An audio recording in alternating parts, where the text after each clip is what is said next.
لوحة فنية وريحة جميلة، وأنا مش عارفة أقول لكم إيه بصراحة، تحفة. عملناها مع كيكة البرتقال ووعدتكم إن هنزل لكم الفيديو، وها هو الفيديو. اللهم صل وسلم وبارك على نبينا محمد صلى الله عليه وسلم. يقول النبي صلى الله عليه وسلم: من صلى علي واحدة صلى الله عليه بها 10. اللهم صل وسلم وبارك على سيدنا محمد. يا ريت نكتب في التعليقات الصلاة على النبي صلى الله عليه وسلم، ايدينا تاخد أجر كتير. طيب عندنا هنا ايه؟ تفاحتين، هنبتدي نقطعهم بالشكل ده زي فص البرتقال بالظبط. تمام.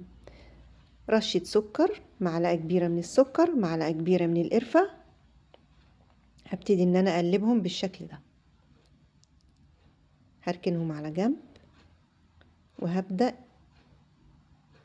تمام، هركنهم على جنب كده وهبدأ ان انا انخل كوبايتين من الدقيق، عليهم معلقة من النشا، وكيس البيكنج باودر لانه مش باين هنا في الفيديو.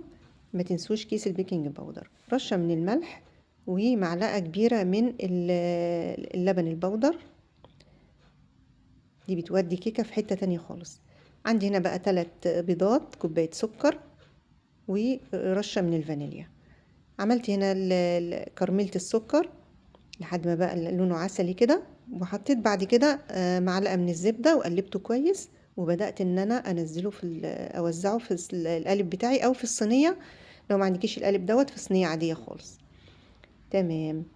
حطيت هنا بقى نص كوباية من الزيت، وهبدأ ان انا ارص طبعا بعد ما هدي الكراميل معايا، هبدأ ارص التفاح بتاعي بالشكل ده، بشكل جميل كده. هنا كانوا فاضوا معايا كام واحدة كده، قطعتهم صغير خالص بالشكل دوت. تمام، مكان القرفة.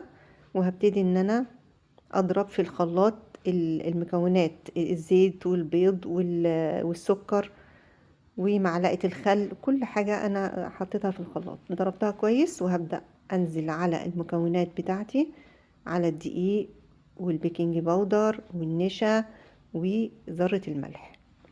قلبت كويس، واللبن البودر، قلبت كويس بالشكل ده.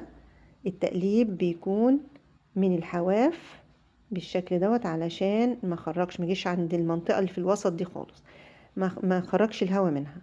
نزلت بقى بحتة قطعتين التفاح اللي انا قطعتهم، وقلبتهم كويس كده، بحيث وانا باكل الكيكة كده التفاح بيكون في الكيكة من جوه كمان، مش من على الحرف بس، او مش من تحت في القعر بس. بدأت ان انا اوزع القوام بتاعي او الخليط بتاع الكيك. تمام، بسم الله ما شاء الله ولا قوة الا بالله. هديها خبطتين كده. تمام.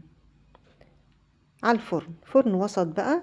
نسيت ان انا اعمل، انا بخاف من الفتحة اللي في القالب دي صراحة، للكيك يفور ويطلع منها. بدأت ان انا اعمل قرطاس كده من ورق الفويل، وهسد من فوق، وهبتدي ان انا احطها بالشكل دوت في الفرن نص ساعة، وهبتدي ان انا اشم ريحتها، اختبرها بالسكين او بخل خشب. ولقيتها لسه، هسيبها شوية كده لحد ما تبقى تمام. اختبرتها طلعت تمام كده. هبدأ ان انا اقلبها وهي سخنة يا جماعة، ما بتتقلبش وهي باردة، يعني ما نستناش عليها لما تبرد ابدا، لان الكراميل هيمسك في الصينية ومش هتتقلب معانا. وهي سخنة يبقى يدوب تهدى حاجة بسيطة خالص، وهقلبها بقى بالشكل ده. طلعت معايا كده بالروعة دي، شايفين؟ تحفة. لوحة فنية. عندك ضيوف، عندك ولادك جايين في البيت، انت نفسك في حاجة حلوة شتوية مع كوباية شاي كده بالليل، بسم الله ما شاء الله، روعة. كمان كنت عاملاها مع كيكة البرتقال، كانت بسم الله ما شاء الله ولا أروع. شايفين؟ بسم الله ما شاء الله ولا قوة إلا بالله. لو عجبكم الفيديو ما تنسوناش بالتعليقاتكم الحلوة، والسلام عليكم ورحمة الله وبركاته.